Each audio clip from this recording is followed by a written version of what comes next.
manajemen kurikulum. Manajemen kurikulum adalah suatu sistem pengelolaan kurikulum yang kooperatif, komprehensif, sistemik, dan sistematik dalam rangka mewujudkan ketercapaian tujuan kurikulum. Tujuan manajemen kurikulum yang pertama adalah pencapaian pengajaran dengan menitik beratkan pada peningkatan kualitas interaksi belajar mengajar. Yang kedua, mengembangkan sumber daya manusia dengan mengacu pada pendayagunaan seoptimal mungkin. Yang ketiga, pencapaian visi dan misi pendidikan nasional. Yang keempat, meningkatkan kualitas belajar mengajar di suatu pendidikan tertentu. Yang selanjutnya yaitu tentang fungsi manajemen kurikulum. Fungsi manajemen kurikulum terdiri dari yang pertama itu meningkatkan efisiensi pemanfaatan sumber daya kurikulum. Pemberdayaan sumber maupun komponen kurikulum dapat ditingkatkan melalui pengelolaan yang terencana dan efektif. Kemudian, fungsi yang kedua itu meningkatkan keadilan atau equity dan kesempatan pada siswa. Kesempatan di sini dimaksudkan kesempatan kepada para seluruh siswa untuk mencapai hasil belajar yang maksimal. Kemampuan yang maksimal dapat dicapai peserta didik tidak hanya melalui kegiatan intrakurikuler saja, tapi juga perlu melalui kegiatan ekstrakurikuler yang dikelola secara integritas dalam mencapai tujuan kurikulum. Kemudian fungsi yang selanjutnya, meningkatkan relevansi dan efektivitas pembelajaran. Kemudian meningkatkan efisiensi dan efektivitas proses belajar mengajar. Dengan adanya manajemen kurikulum, proses pembelajaran selalu dipantau dalam rangka melihat konsistensi antara desain yang telah direncanakan dengan pelaksanaan pembelajaran. Dengan demikian, ketidaksesuaian antara desain dan implementasi dapat dihindarkan. Selain itu, guru maupun peserta didik selalu termotivasi untuk melaksanakan pembelajaran yang efektif dan efisien karena adanya dukungan kondisi positif yang diciptakan dalam kegiatan pengelolaan kurikulum. Kemudian fungsi yang terakhir, meningkatkan partisipasi masyarakat untuk membantu mengembangkan kurikulum. Kurikulum yang dikelola secara profesional akan melibatkan masyarakat, khususnya dalam mengisi bahan ajar atau bahan untuk materi atau sumber belajar yang perlu disesuaikan dengan ciri khas dan kebutuhan setiap mata pelajarnya atau setiap instansinya berbeda. Kemudian materi tentang bentuk-bentuk kurikulum. Yang pertama itu ada subject matter atau subject centered curriculum, yaitu kurikulum yang terdiri atas mata pelajaran yang terpisah-pisah. Pada bentuk ini, materi yang dipelajari oleh peserta didik telah disusun secara logis oleh para ahli bidang studi.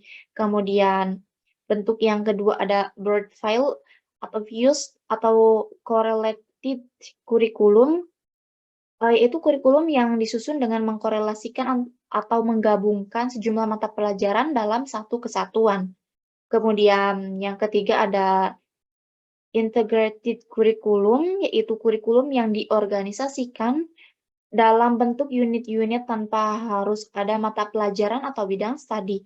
Pada bentuk ini, pembelajaran dilaksanakan dengan unit teaching dan materinya menggunakan unit lesson. Pembelajaran disusun bersama guru dan murid.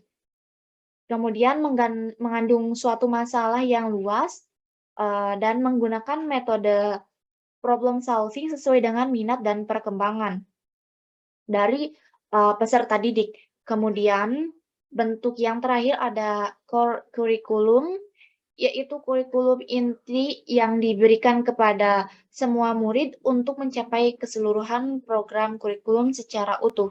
Baik, di sini saya akan melanjutkan tentang pengorganisasian kurikulum yang dapat dilihat dari dua pendekatan, yaitu konteks manajemen dan konteks akademik. Secara akademik, organisasi kurikulum dikembangkan dalam bentuk-bentuk organisasi sebagai kurikulum mata ajaran.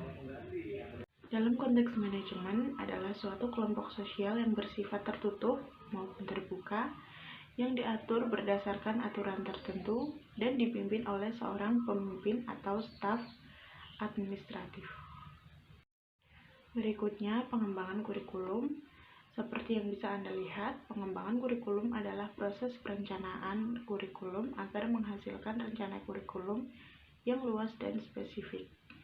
Berikutnya, pengembangan kurikulum yang dapat dilakukan mulai dari tingkat kelas sampai ke tingkat nasional seperti kondisi yang ada di bawah ini, mulai dari pengembangan kurikulum oleh guru kelas, pengembangan kurikulum oleh sekelompok guru atau dalam suatu sekolah, berikutnya pengembangan kurikulum melalui pusat guru, lalu pengembangan kurikulum pada tingkat daerah, pengembangan kurikulum melalui proyek nasional.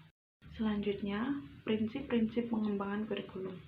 Terdapat 5 prinsip pengembangan kurikulum yang dapat dilaksanakan untuk manajemen kurikulum, yaitu pertama, produktivitas, yang kedua, demokratisasi, yang ketiga, kooperatif, yang keempat, efektivitas dan efisiensi, yang kelima, mengarahkan visi, misi, dan tujuan.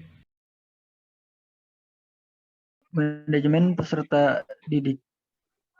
Pengertian. Manajemen peserta didik berasal dari gabungan kata manajemen dan peserta didik.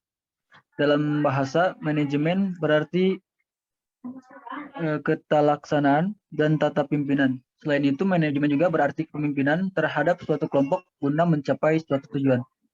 Dalam makna teoretik, manajemen berarti ilmu atau seni mengatur pemanfaatan sumber daya manusia, SDM, dan sumber daya lain secara efektif dan efisien untuk mencapai tujuan tertentu. Tujuan dan fungsi manajemen peserta didik. Tujuan khusus manajemen peserta didik adalah yang pertama, meningkatkan pengetahuan, keterampilan, dan psikomotorik peserta didik. Yang kedua, menyalurkan dan mengembangkan kemampuan umum, kecerdasan, bakat, dan minat peserta didik. Ketiga, menyalurkan aspirasi, harapan, dan memenuhi kebutuhan peserta didik. Selanjutnya ialah fungsi manajemen peserta didik secara khusus dirumuskan sebagai berikut. Yang pertama, mengembangkan potensi-potensi individualitasnya tanpa banyak hambatan. Yang kedua, peserta didik dapat mengadakan sosialisasi dengan sebayanya, orang tua dan keluarganya, lingkungan sosial sekolahnya, dan lingkungan sosial masyarakatnya. Selanjutnya ialah agar peserta didik tersalurkan hobi, kesenangan, dan minatnya. Materi yang ketiga yaitu ruang lingkup manajemen peserta didik.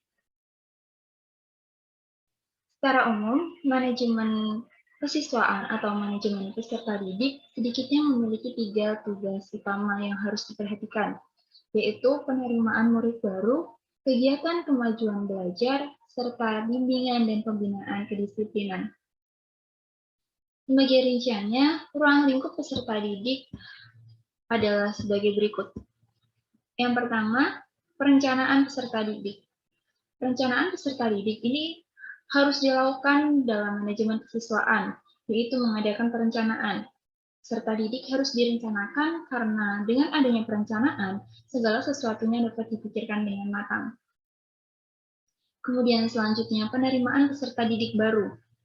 Penerimaan peserta didik baru ini meliputi beberapa tahapan, yaitu kebijaksanaan penerimaan peserta didik, sistem penerimaan peserta didik baru, kriteria penerimaan peserta didik baru, prosedur penerimaan peserta didik baru, serta problema penerimaan peserta didik baru.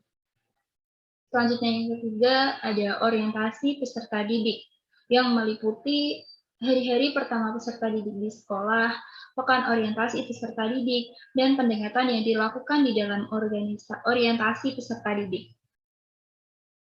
Kemudian selanjutnya ada mengatur kehadiran dan ketidakhadiran peserta didik. Hal ini sangat penting dilakukan karena jika peserta didik tidak hadir di sekolah, maka aktivitas dalam pembelajaran di sekolah tidak dapat dilaksanakan sebagaimana mestinya. Kehadiran peserta didik di sekolah adalah suatu keadaan yang memungkinkan terjadinya interaksi belajar mengajar dalam proses pembelajaran. Kemudian selanjutnya ada pengelompokan peserta didik. Pengelompokan peserta didik ini dilakukan berdasarkan pada fungsi persamaan maupun yang berhadapan dengan fungsi perbedaan. Selanjutnya, mengatur evaluasi hasil belajar peserta didik. Dalam pendidikan, evaluasi sangatlah dibutuhkan untuk mengetahui baik atau buruknya suatu sistem dalam pendidikan, agar nantinya dapat menjadi acuan dalam melakukan pengembangan maupun perbaikan. Kemudian selanjutnya, mengatur kenaikan tingkat peserta didik. Dalam kenaikan kelas, sering terjadi permasalahan yang membutuhkan penyelesaian secara bijak. Masalah ini dapat diminimalisir dengan data-data tentang hasil evaluasi siswa, dinilai secara objektif, dan menggunakan fungsi sebagaimana mestinya. Para guru juga harus lebih hati-hati dalam memberikan nilai evaluasi peserta belajar kepada para siswanya. Kemudian selanjutnya, mengatur peserta didik yang mutasi dan dropout. Mutasi dan dropout merupakan permasalahan yang sering kali terjadi pada dunia pendidikan. Oleh karena itu, keduanya harus ditangani dengan baik, agar tidak mengakibatkan timbulnya masalah baru, sehingga pada akhirnya akan mengganggu aktivitas dalam pendidikan. Kemudian yang terakhir ada kode etik, pengadilan, hukum, dan disiplin peserta didik. Norma-norma dan aturan-aturan tersebut mengharuskan kepada peserta didik untuk mengikutinya. Selain itu, para peserta didik harus dapat menjadi contoh terdepan dalam hal menaati tradisi dan aturan yang dikembangkan di dalam lembaga pendidikan tersebut. Manajemen hubungan sekolah dan masyarakat. Presiden Amerika Serikat, Thomas Jefferson, pada tahun 1807 adalah yang pertama kali mengemukakan istilah humas dan dikembangkan dengan kata public relations pada abad ke-20. Sedangkan hubungan sekolah dengan masyarakat didefinisikan sebagai proses komunikasi antara sekolah dan masyarakat untuk berusaha menanamkan pengertian warga masyarakat tentang kebutuhan dan karya pendidikan serta pendorong minat dan tanggung jawab masyarakat dalam usaha memajukan sekolah. Selanjutnya adalah fungsi hubungan sekolah dengan masyarakat.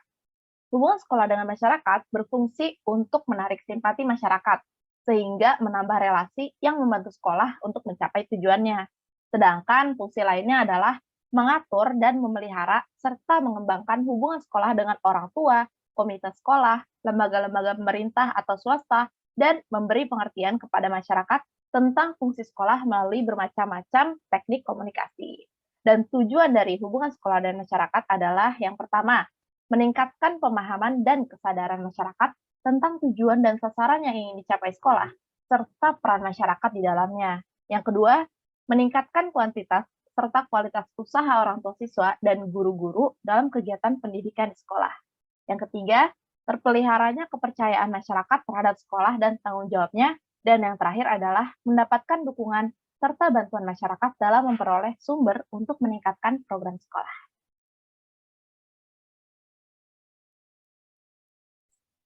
Baik, selanjutnya ada manfaat hubungan sekolah dengan masyarakat. Yang pertama, mencerdaskan kehidupan bangsa. Yang kedua, melahirkan warga masyarakat yang siap dan terbekali bagi kepentingan kerja di lingkungan masyarakat. Yang ketiga, melahirkan sikap positif dan konstruktif bagi warga masyarakat, sehingga tercipta persatuan sosial yang harmonis di tengah-tengah masyarakat. Selanjutnya ada ruang lingkup hubungan sekolah dengan masyarakat. Yang pertama ada humas eksternal atau public external, publik umum masyarakat. Ini mengusahakan tumbuhnya sikap dan gambaran publik yang positif terhadap lembaga yang diwakilinya. Berdasarkan macam-macam halayak ini, dikenal sebagai media massa, pemerintah, masyarakat setempat, kontraktor, serta pelanggan atau orang tua siswa. Yang kedua ada humas internal atau public internal. Yang dimaksud dengan public internal ini adalah publik yang menjadi bagian dari unit atau organisasi atau lembaga itu sendiri. Sebagai garis besar, publik internal meliputi warga dalam sekolah, yaitu seperti guru, siswa, tenaga kependidikan, dan komite sekolah.